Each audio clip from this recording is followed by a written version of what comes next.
예수님을 죽이려고 그럽니까? 누구는? 예수님 당시에 누가 그랬습니까? 서기관들, 바리새인들. 예수님을 사랑하는 마음이 전혀 없는 사람은 예수님이 기적을 행하는 걸 봐도 믿기는커녕 인기가 자꾸 높아지고 이 사람들이 예수님께 몰리니까 오히려 예수님을 죽이려고 했다는 겁니다. 그러니까 그 사람들에게는 예수님이 자기를 나타내실 필요가 그거 말하는 겁니다. 그런데 누구는 그 사실을 깨닫지를 못했단 말입니까? 누가? 다데오, 야고보 애들 유다는 그 사실을 깨닫지를 못했어. 왜 우리한테만 자꾸 나타냅니까? 우리 말고 놔두고 가서 저 권세자들 앞에 나타내면 안 됩니까? 그런데 예수님은 그 사람들은 근본적으로 나를 사랑하려는 마음이 없어. 예수님이 능력을 발휘할수록 자기들이 세상에서 불리해지니까 오히려 믿으려고 하는 것이 아니라 죽이려고 하니까 그 사람들에게 나타내봐야 소용이 없어. 그런데 그걸 누가 이해를 못했어요? 다데오는 이해를 못했다는 겁니다. 그래서 뭡니까? 요한복음 14장 22절에 가로된 아닌 유다가 가로되 주여 어찌하여 자기를 우리에게 나타내시고 세상에는 아니하시라니까 요걸 한번 물어봤다. 그 말을 물어봤습니다. 그러니까 예수님이 다시 설명을 하는 겁니다. 나를 알 수 있는 사람은 나를 사랑하는 사람이고 나를 사랑하지 않는 사람은 아무리 내가 복음을 전해주고 아무리 해도 길을 닫고 있어 안 들으려고 해. 내가 기적을 베풀어줘도 그 사람들을 보면서도 믿으려는 생각이 없어. 그리고 그러니까 그건 나를 나타낼 필요도 없어. 그러니 요한복음 1장에도 보면 그가 세상에 계셨으며 주님이 세상에 계셨으며 세상은 주님 그로 말미암아 지원받았을 때 세상이 그를 알지 못하였고 자기 땅에 오면 자기 백성이 영접하지도 않았다고 하는 겁니다. 그 사람이 나타내도 영접하지 않고. 그러니까 왜 세상 사람들은 그 예수님 당시에 그 수많은 사람들이 똑같은 자리에서 같은 기적을 봤는데 어떤 사람은 믿고 어떤 사람은 안 믿고 어떤 사람은 안 믿지요. 근본적으로 믿으려는 마음이 없어. 아니 예수님을 그냥 대처하려고 그러고 예수님에게 사람들이 믿고 쫄리니까 자기들이 누려야 될 걸 못 누리게 되니까 예수님을 죽이려고 하니까 그 사람들에게는 안 나타나는데 다데오는 그걸 깨닫지 못해서 한번 질문해야 되겠습니다. 세 번째, 가난인 시몬입니다. 오늘 본문은 가난인 시몬이라고 했습니다. 가난인 시몬이 무슨 뜻일까요? 무슨 뜻일까요? 가난 땅에 사는 가난 출신 시몬이라고 생각하기 쉬운데 그게 아닙니다. 그럼 다른 제자들은 가난 땅에 안 삽니까? 애굽에 살고 있습니까? 저 갈대에 살고 있습니까? 아니라고 하는 겁니다. 다른 제자들은 갈릴리 사람 아닙니까? 우리 목사님 동료들이 그 가난 땅에 가서 보고 어저께 낮에 왔다고 연락이 왔던데 어제 그래 지금 가버나움이나 그런 쪽은 하나도 발전이 안 돼 있더랍니다.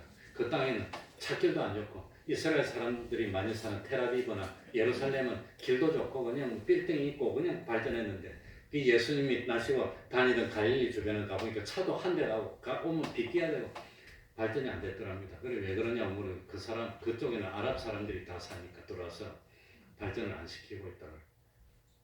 히브리 사람들이 안 살아서 그런 이야기 들었습니다. 그래 어쨌든지 여기 가나안 땅은 젖과 꿀이 흐르는 땅 가나안의 지명으로 생각하기 쉽지만 지명이 아니고 여기 가나안이라는 말은 그냥 히브리 말 가나안을 소리나는 대로 가나안 음력을 해서 그대로 적은 겁니다. 무슨 뜻일까요? 열심 있는 사람, 열심이라는 단어에서 파생되어 나온 단어가 가나안입니다. 그러니까 가나안이라는 단어는 히브리 말로 열심이 있다는 뜻입니다. 가난인이라는 단어의 뜻은 가난 땅에 살고 있는 사람이 아니라 열심히 있는 사람, 열심히 있는 사람. 가난인 시몬을 똑같은 말을 누가복음 6장 15절에는 뭐라고 했냐면 셀룻이라 하는 시몬이라 했습니다. 사도행전에도 1장 13절에 보면 셀룻인 시몬이라 했습니다. 셀룻은 히브리 말이 아니고 헬라 말입니다. 헬라 말을 소리나는 대로 그대로 셀룻인데 이 헬라 말은 뭐하고 가까울까요? 영하고 가까워. 셀롯은 진로타고 가깝습니다. 그러니까 이 영어의 진로타라는 말이 이 헬라 말 셀롯에서 나온 말인데 이거는 열심당이라는 뜻입니다. 그러니까 시몬은 무슨 가난인 시몬은 열심당 원 시몬 이런 뜻입니다. 열심당. 그러니까 이 예수님 당시에 이 유대인은 4개 종파가 있었습니다. 크게 4개 종파. 제일 우리들이 잘 아는 것이 바리새파입니다. 바리새파는 전통주의자입니다. 전통을 지켜야 됩니다. 사두개파가 두 번째입니다. 사두개파는 부활도 안 믿었어요. 그 교회에서 그냥 뭡니까 권세를 잡고 있었기 때문에 현실주의자들입니다. 세상에서 잘 살자. 이 사두개파입니다. 그 다음 세 번째 파가 뭐냐? 에세네파입니다. 에세네파. 저 터키의 갑바도기아에 주로 많이 거주했던 에세네파는 격리주의자. 더러운 세상에서 떠나서 저 산속에 수도를 만들어서 자기들끼리 거룩하게 살려고 했던 사람이 에세네파고, 네 번째 파가 뭐지요? 열심당파입니다. 열심당파. 혁명주의자들입니다. 무력으로 로마를 쫓아내고 참 이스라엘을 회복해야 된다고 생각하는 열심당파. 혁명주의자가 바로 열심당파 시몬입니다. 셀르딘 시몬이라고 합니다. 그래서 이 참 열심당파들은 로마에 세금 바치는 걸 거절하고 세금을 안 바치고 저항하고 항거하고 무력으로 항거해서 그냥 폭동을 일으키고 그런 일을 했다고 하는 겁니다. 그러니까 예수님의 12제자 중에 11번째였던 시몬은 누구 출신이었죠? 열심당파 출신입니다. 열성적인 제자였습니다. 예수님의 사도가 되고 난 뒤에도 진로토를 이렇게 적어놓은 거 보면 하나님의 일을 하는 것도 어떻게? 열심으로 그냥 막 열심으로 했던 사람입니다. 그런데 예수님의 제자 중에서 누가 있었지요? 세리 출신 마태가 있었습니다. 이 세리는 로마 정부를 위해 가지고 참 로마 정부를 대변해서 세금을 걷어서 로마에 바치는 일을 했고, 열심당파는 세금 내는 것을 거절하고 그 다음에 어떤 일을 했냐? 로마에 협조하는 사람을 테러하고 죽이는 그런 일도 많이 저질렀습니다. 우리말로 하면 이완용 같은 사람 찾아서 죽였거든요.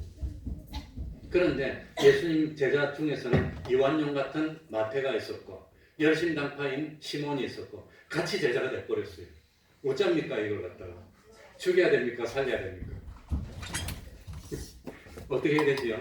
그런데 세리 출신 마태, 열심당 시몬은 서로 하나가 되어서 이해했고 협조했고 예수 그리스도의 사랑에서 손을 잡고 서로 돕고 복음을 위하는 사람이 됐다고 하는 겁니다. 그러면 우리 생각해 봅시다. 열심당했던 시몬과 마지막 12번째 다음 주에 할 가룟 유다를 생각해 본다면 두 사람 다 예수님을 따르는 목표는 같았습니다.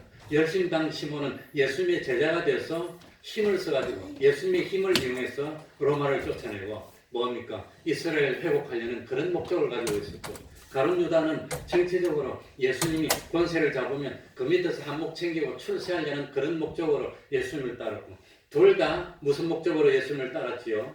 정치적인 목적으로 예수님을 따랐다고 하는 겁니다.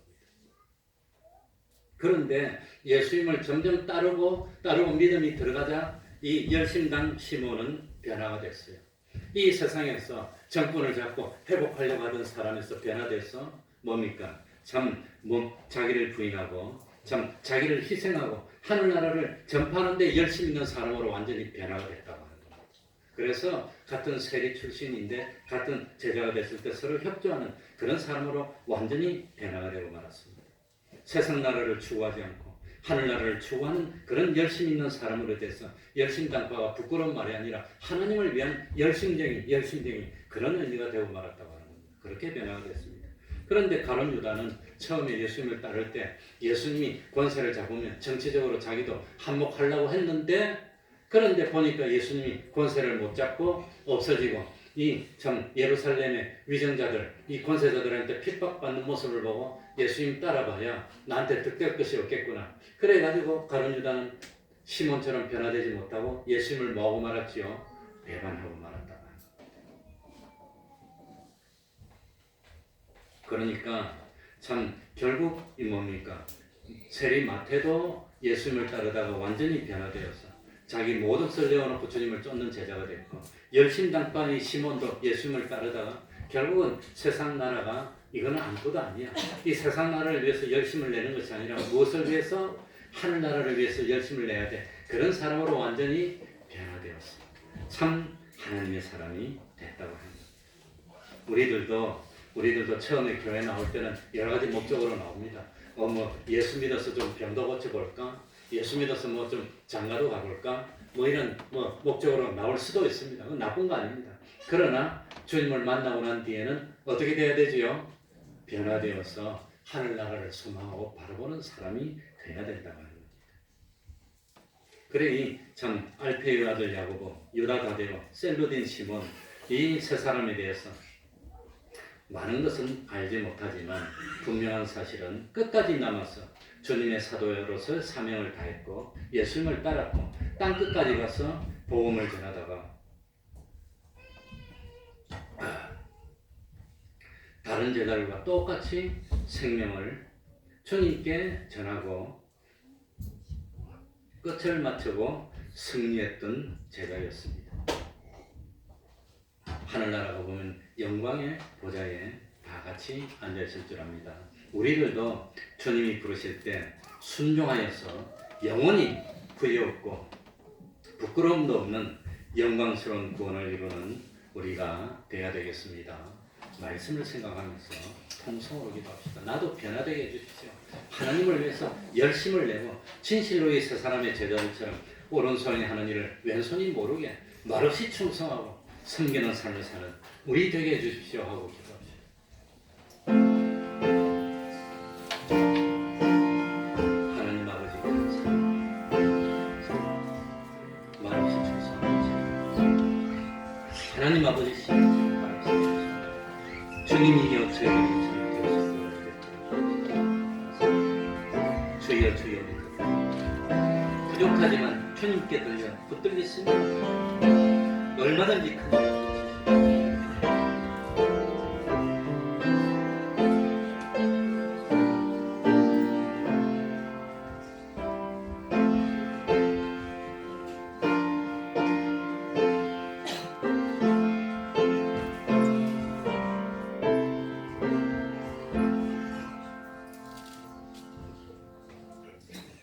일 찬송 하겠습니다. 514장입니다. 514장입니다.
찬송하면서 하나님께 헌금드리겠습니다.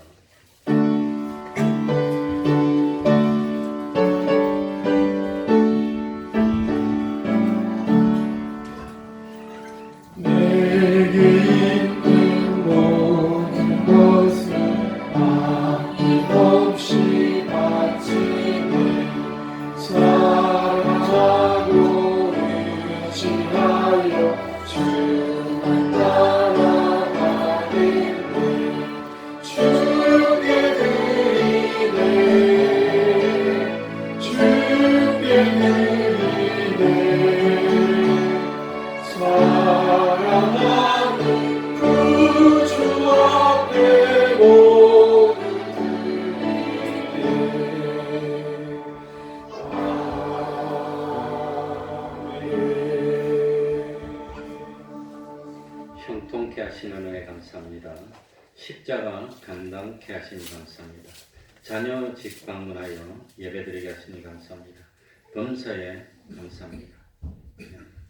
주의 지팡이로 안위하시는 주님의 은혜를 감사드립니다. 현실에 합당한 말씀 주시고 믿음 주심에 감사합니다. 준영이 성품 심사 합격 감사합니다. 기도하겠습니다. 하나님 아버지 항상 간섭하여 주시고 보호하여 주시고 그리고 참 우리를 축복으로 이끌어 주시니 감사합니다. 성품 합격하게 해주시니 감사합니다. 합당한 말씀 주시고 믿음 주시니 진실 감사드립니다. 안위하여 주시니 감사합니다. 범사에 감사드립니다. 또 자녀와 참 함께 할 수 있도록 해주시니 감사합니다. 십자가 감당케 하여 주시니 감사합니다. 형통케 하여 주시니 감사합니다. 하나님 우리들의 앞길을 참 시온의 대로로 인도하여 주셔서 직장이 필요한 자는 직장 허락하여 주시고 건강이 필요한 자는 건강 허락하여 주시고 믿음의 가정이 필요한 자에는 믿음의 가정을 허락하여 주시고 무엇이든지 기도하여서 응답받는 기쁨 누리게 하여 주시고 참 하늘나라를 바라보며 소망 가운데 기쁨으로 믿음의 길을 나아갈 수 있는 저희들이 되게 하여 주시고 참 우리의 삶을 통해서 우리의 인격을 통해서 우리의 말 한마디를 통해서 예수 그리스도의 십자가를 나타내고 증거하는 복된 삶을 사는 저희들이 다 될 수 있도록 은혜 위에 은혜로 함께하여 주시옵소서. 예수님 이름으로 기도하옵나이다. 아멘.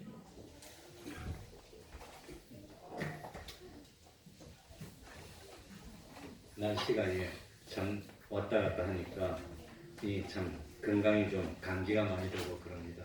특별히 좀 따뜻한 물 많이 드시고 감기 들지 않도록 조심합시다. 매일 기도하시기 바랍니다. 기도하면 절대로 실패하지 않습니다.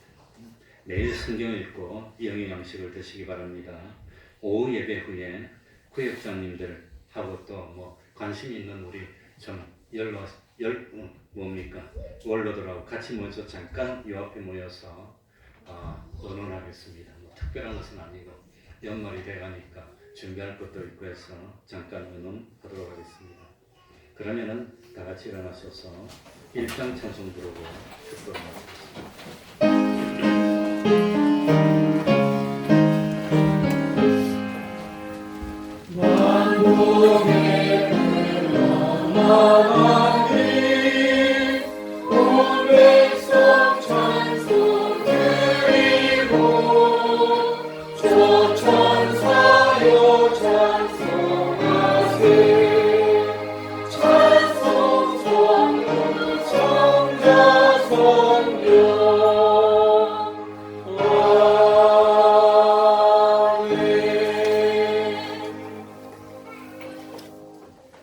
우리 주 예수 그리스도의 은혜와 하나님 아버지의 사랑하심과 성령님의 교통하심이 항상 함께하기를 축원하옵나이다. 아멘.